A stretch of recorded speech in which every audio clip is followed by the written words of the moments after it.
Pero vamos con el doctor Julio Rodríguez. Doctor Rodríguez, ¿está enlazado ya con nosotros? Claro que sí, Mávila, que tenga usted muy buenas noches. Muy buenas noches, gracias. Ya, ahora lo vemos, ahora ya lo tenemos también en pantalla. ¿Cuál es su impresión sobre lo que puede ocurrir con el señor Alberto Fujimori en los próximos días? Mire usted, Mávila, yo soy bien claro en entender que en un Estado de Derecho lo más importante que tenemos es la vida. Y si todo tiene que ser interpretado en términos estrictamente ligados a la vida, que es lo máximo que en el Estado de Derecho se reconoce, y que por lo tanto, para mí la decisión del juez es una decisión que está pasando básicamente por temas estrictamente formales y no está pasando respecto a lo que es más importante. ¿Corre peligro la vida de esta persona que se deteriora cada vez en el penal o no? Y si la respuesta es positiva, más allá de la interpretación que puede haber tenido el TC, porque lo malo es que la norma no tiene la contundencia y claridad necesaria. La norma que ha citado la doctora Ramírez señala que será pues el juzgado o la sala. Sí. No habla del Tribunal Constitucional. Y claro, yo he hablado con algunos que han estado involucrados en la redacción de la norma y no se imaginaron un escenario como este, que tendrían que haber colocado expresamente la posibilidad incluso de que sea el Tribunal Constitucional el que tenga que ordenar directamente la ejecución. Correcto. Lamentablemente, lo que además establece claramente el Código Procesal Constitucional, supletoriamente el Código Civil, supletoriamente el Código Procesal Penal, es que cuando hay una invocación errónea de la ley, la interpretación tiene que ser pro homine. En este caso, interpretación a favor de la salud del beneficiado. Entiendo el punto, pero la pregunta es, ¿tiene que haber una certificación de que en efecto la vida del señor Fujimori corre peligro en prisión? Y recordemos que este es uno de los puntos que se cuestionó cuando se otorgó el indulto en el año 2017. Entonces, ¿tendría que convocarse una nueva junta médica? ¿Esto amerita un nuevo pedido de indulto?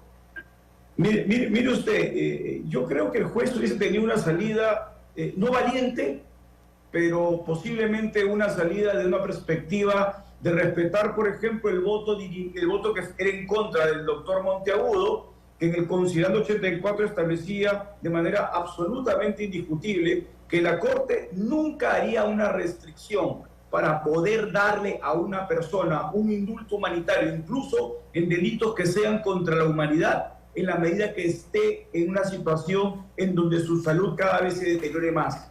Porque, nuevamente, estamos hablando de una Corte que protege derechos humanos. El derecho humano más importante es a la vida y los conexos. Entre ellos es obvio que la salud. Y una persona que tiene la salud que se deteriora cada vez más por el encierro, es necesario que sea puesta en libertad, porque vuelvo a repetir, la Corte incluso lo ha dicho, no interesa el tipo penal respecto al cual la persona haya sido condenado. Si es que la situación de salud es deteriorante y galopantemente puede colocar en riesgo la vida, es obvio que el juez, si no tenía claro ese panorama el día de hoy, pudo haber solicitado a Medicina Legal un informe actualizado que en 48 horas le digan cómo es que esa salud ha evolucionado y sobre esa base tomar una decisión inmediata y no jugar un ping-pong que lamentablemente va en contra de la vida y no interesa si sea Fujimori o no Fujimori. Es la vida de un ser humano que tiene un derecho claramente indiscutible de estar en los últimos días de su vida cercano a la posibilidad que su salud pueda ser tratada de mejor manera. Rodríguez, permítame por favor concluir con la doctora Ramírez, que está aquí. Quería preguntarle por la propia sentencia. Escuchaba al doctor Aníbal Quiroga más temprano y él decía que este problema se suscita en la propia sentencia de Alberto Fujimori, cuando el juez San Martín introduce una frase que menciona que Barrios Altos, La Cantuta, pueden ser considerados delitos de lesa humanidad. Acaba de decir el doctor Rodríguez que por encima de eso, de la tipificación, está el derecho a la vida. Pero uno dice, Fujimori no es el único interno en el sistema penitenciario nacional que se encuentra en esa situación. Y por ello no todos van a ser indultados dependiendo de la opinión de un juzgado, ¿no? Explícanos, por favor, cómo zanjamos este problema. En sencillo, por favor. Tal cual, muy rapidito. Solo una cosa que creo que es correcto es lo que ha dicho el colega. El nuevo Código Procesal Constitucional es un desastre, es un error legislativo que estamos pagando de julio del Congreso del 2021 que jamás se debió emitir. Quienes trabajamos en Derecho Constitucional lo dijimos muchas veces, está mal escrito, y esto que el TC está experimentando, ni siquiera conocer bien la norma procesal y que esté mal redactada, porque claramente está mal redactada, mira qué costos tiene hacer malas normas para casos tan comunes. ¿Coincide y este caso, con el doctor Rodríguez en que en el caso de Fujimori sí ameritaría de pronto o hubiese sido lo correcto que el juez de Ica diga, ok, vamos a actualizar el informe médico y proceda con la liberación? Te voy a explicar por qué no, porque creo que más bien esta es la oportunidad para que los magistrados del TC pongan por escrito lo que han dicho en todos los medios, pero que no pusieron en su resolución. Ajá. Yo creo que el juzgado más bien les ha devuelto y les ha dicho, bueno, esta es su oportunidad. Todos han dicho, 3 que están en contra, 1 que está, mejor, 3 que están a favor, 1 que está en contra, pero ninguno, salvo en la minoría, lo puso por escrito. Nadie lo puso por escrito y le mandaron la papa caliente a él. Y solamente una cosa sobre lo que tú preguntaste muy rápidamente, Mávila. Más allá de si es lesa humanidad, la Corte Interamericana es bien interesante, ha dicho, inclusive si es lesa humanidad, inclusive si lo es, ¿ya? Imagínate que lo es, procede el indulto humanitario, porque nadie se debe morir en la cárcel. Pero eso sí, tiene que ser una calificación de salud de verdad. ¿Y cuál es el problema que la Corte le ha observado al indulto del 2017? Lo mismo que estamos viendo, que no fue un indulto por salud, fue un canje de votos para la no vacancia por el indulto. Es decir, no estaba en juego de verdad la salud del expresidente. Entonces, la vida. Exactamente. Cuando esté en juego que se presente una perfecta nueva solicitud de indulto y si cumple los parámetros, ¿quién podría oponerse a que eso se dé? La jurisprudencia lo dice claramente. Muy bien, doctora Beatriz Ramírez, le agradezco que haya estado con nosotros ilustrándonos, sobre todo de manera didáctica, sobre este asunto. Y bueno, vamos a ver ahora qué pasa con el Tribunal Constitucional. Que Muchas voten, gracias. que voten. Que voten y que pongan por escrito eso que, como usted dice, lo habían verbalizado En únicamente. todos los medios. ¿Perdón? En todos los medios. En todos los medios. Bien, retomamos la entrevista con el doctor Julio Rodríguez. Doctor Rodríguez, quería pedirle su opinión también por la decisión del doctor Zúñiga, del cuarto juzgado de investigación. Finalmente, Keiko Fujimori y una larga lista de personas irán a juicio acusados por el caso Cócteles, lavado de activos, presunto lavado de activos y organización criminal. ¿Cómo analiza este juicio que sí o sí va a iniciar? Bueno, Mávila, la pregunta no sería si es que el juicio se va a iniciar, que es obvio que se va a producir eso, sino la pregunta es cuándo.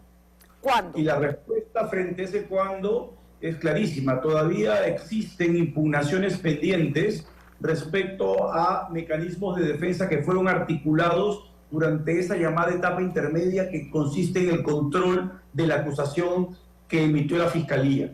Ahí las partes solicitaron excepciones, es decir, verificar si efectivamente los hechos como habían sido descritos constituyen o no constituyen los delitos imputados.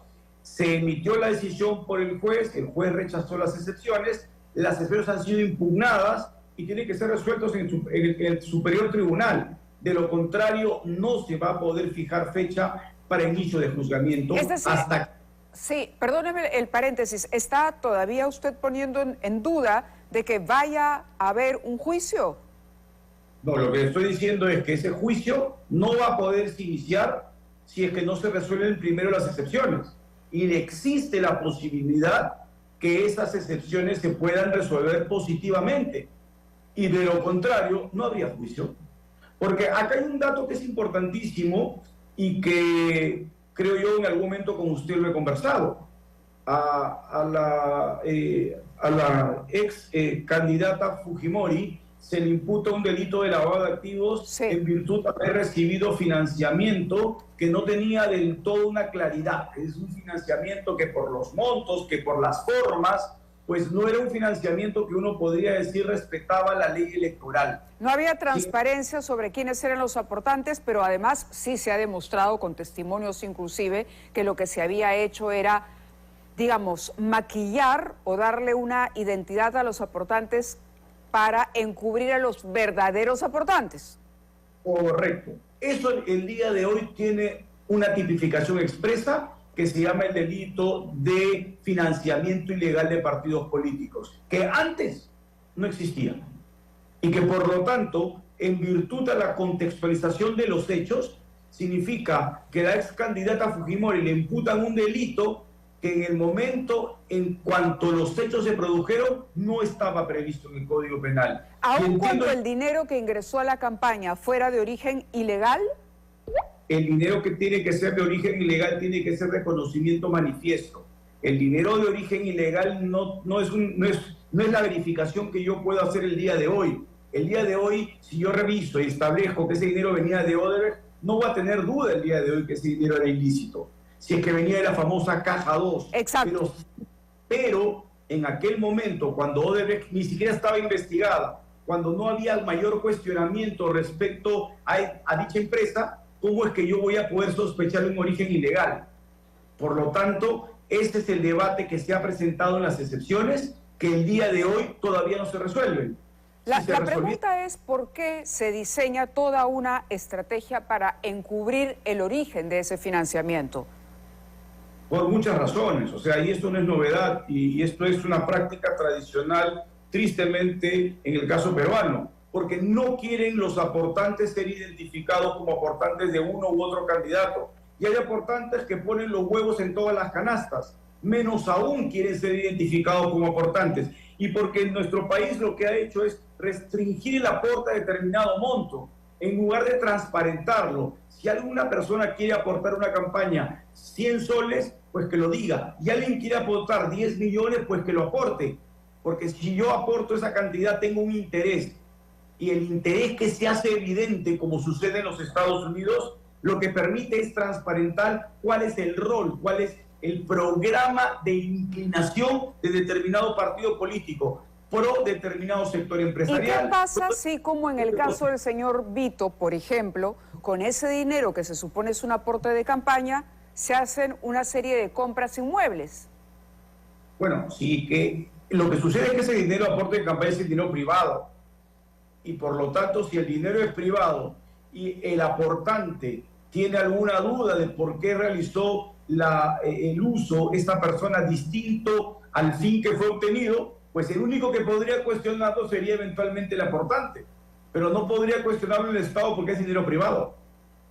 Entiendo, porque esa es la imputación concreta en el caso del ex esposo de la señora Fujimori, ¿no? Y por eso es que su empresa también está considerada dentro de las personas jurídicas de la lista de acusados en este caso. Correcto. Yo entiendo que al día de hoy aportes que no se declaran y aportes que no respetan los estándares que establece la ley electoral configuran el delito que el día de hoy está previsto en el Código. Pero en aquel momento no lo estaba. Y salvo que yo tenga alguna sospecha razonada que el dinero que yo recibo proviene de acto ilegal, ahí sí podríamos sin ninguna duda establecer que se estaría ante un supuesto de lavado de activos. Si es que yo, por ejemplo, no destino el dinero a la campaña, sino que este dinero se destina, como usted lo acaba de mencionar, a gastos personales de los miembros de la cúpula de determinado partido político. Por ejemplo, claro. Ahora, ¿no hay ninguna figura delictiva en todo lo que hemos discutido? Al momento de los hechos, la única figura delictiva que entiendo yo es que estas personas declararon falsamente, por ejemplo, de dónde provenían los fondos y en qué montos. Eso es falsa declaración. Al día de hoy, esos hechos están prescritos. Al día de hoy, por el plazo, por el tiempo que ha transcurrido. Entonces, pero eventualmente, ¿qué podría ocurrir con esta larga lista de personas naturales y las dos personas jurídicas?